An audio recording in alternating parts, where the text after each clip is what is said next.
তো hello friends, welcome back to my channel. তোমরা সবাই কেমন আছো? আশা করছি সবাই বেশ ভালো আছো। আমিও কিন্তু বেশ ভালোই আছি। আর এই ভিডিওটা কিন্তু করা ছিল আমার কার্তিক পুজোর দিনকার ভিডিও। তো যাই হোক, ভিডিওটা দিতে হয়তো একদিন লেট হতে পারে। তো যাই হোক, তোমরা একটু মানিয়ে গুছিয়ে নিও। তো আমার তো শরীর নর্মালি ভালো আছে, কিন্তু এই কাশিটা ঠান্ডার জন্য আমার শরীরটা একটু খারাপ খারাপ আছে। তো যাই হোক, দেখতেই পাচ্ছ আমি কাশতে কাশতে আমি আর কি কথা বলতে পারছি না। তোমরা তো দেখে মোটামুটি বুঝতেই পারছো, যার কারণে আমাকে আর কি ফুল সাউন্ড মিউট করে দিয়ে ভিডিওতে আমাকে কিন্তু পরে আবার ভয়েস ওভারটা দিতে হচ্ছে। তো এইদিকে আগের দিন রাতের বেলাতে তো আমি পুজোর সামগ্রিক যা কিছু হয় না কেন সমস্ত কিছু কেনাকাটি করে নিয়ে এসেছিলাম, এবং আমি কিন্তু আমার কার্তিক সোনাকেও নিয়ে এসেছিলাম। তো এই দিকটাতে দেখতেই পাচ্ছ আমার সোনা বাচ্চাকে দেখো কত সুন্দর করে বসিয়ে দিয়েছি না? হ্যাঁ। তো তারপরে দেখো, দেখতে দেখতে আমার কিন্তু সমস্ত কিছু গোছানো গাছানো কিন্তু কমপ্লিট হয়ে গেছে।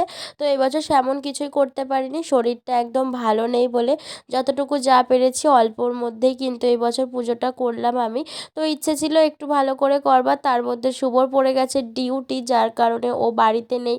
ও কখন বাড়িতে আসবে তারও কোনো ঠিক নেই। তো আমি একা একাই বা কী বা করতাম।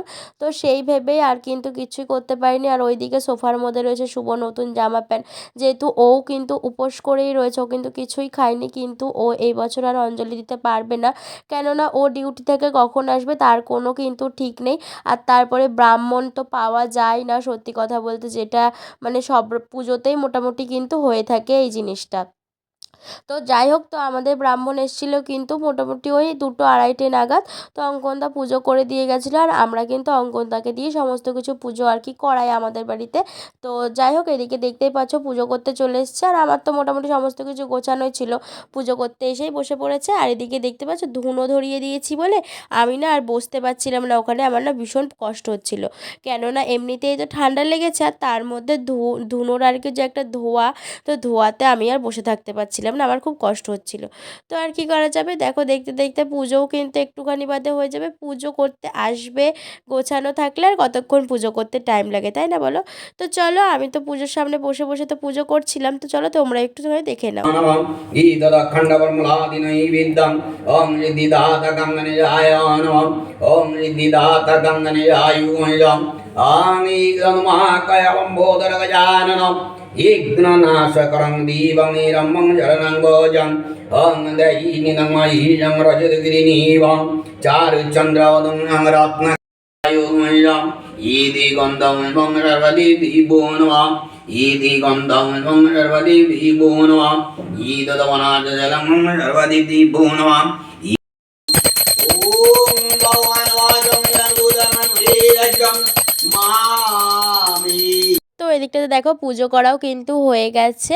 আর এইবারটি আমি ফল প্রসাদগুলো এখান থেকে সরিয়ে নিয়ে ঠাকুরের জায়গাটা একটুখানি পরিষ্কারও করে নেব।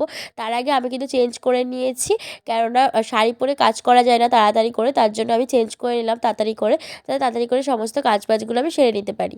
যেহেতু সেই সকাল থেকে আমি এই 2-2:30 অবধি এখনও অবধি না খেয়েই রয়েছে, আর কিন্তু শরীর চলছিল না। তারপরে আমি কিন্তু সমস্ত ঠাকুরের জায়গা পরিষ্কার করে নিয়ে কিন্তু আমি ঠাকুরের প্রসাদ সবাইকে দিয়ে দিয়েছিলাম। আমাদের পাড়ার আর কি যে কটা আর কি বাড়ি আছে গলিতে সবাইকে মোটামুটি প্রসাদ দিয়ে নেওয়ার পরে কিন্তু আমি নিজেও একটুখানি খেয়ে নিয়েছিলাম। তারপরে শুভ এসেছিলো ডিউটি করে কিন্তু বিকালবেলাতে বাড়িতে। তারপর বিকালবেলাতে আসবার পরে সন্ধ্যেবেলাতে সন্ধ্যে টন্ধে দিয়ে নিয়ে একটুখানি বেরিয়েছিলাম, গেছিলাম একটুখানি আমার এই যে শাড়িটার ব্লাউজ বানাতে দেওয়া ছিল বলে এই ব্লাউজটাও আনতে গেছিলাম, শাড়িটাও আনতে গেছিলাম। এইটা তো কিনেছিলাম, তোমরা মোটামুটি সবাই জানো, এর আগে আমি একটা ভিডিওতে দেখিয়েছিলাম। এই শাড়ির কালারটা না আমার ভীষণ ভালো লেগেছিলো বলে আমি এই শাড়িটা নিয়ে নিয়েছিলাম। তো কেমন লাগছে শাড়িটা, শাড়িটা তো তোমাদেরকে দেখিয়েছি। তো যাই হোক, ব্লাউজটা কেমন বানানো হয়েছে অবশ্যই কিন্তু জানাবে। আর আমাদের কৃষ্ণনগর অনেকটা পরিমাণে দাম নিয়ে নেয় ব্লাউজ বানাতে, ওই মোটামুটি 300 টাকা কিন্তু নেয় একটা ব্লাউজ বানাতে, বুঝতেই পারছো কতটা পরিমাণে কিন্তু দাম নেয়। তারপর এদিকটাতে দেখতে পাচ্ছ এই কালারের শাড়িটা পরলে আমাকে কেমন লাগবে, আমার না বেশ ভালো লাগলো বলে আমি নিয়ে নিলাম।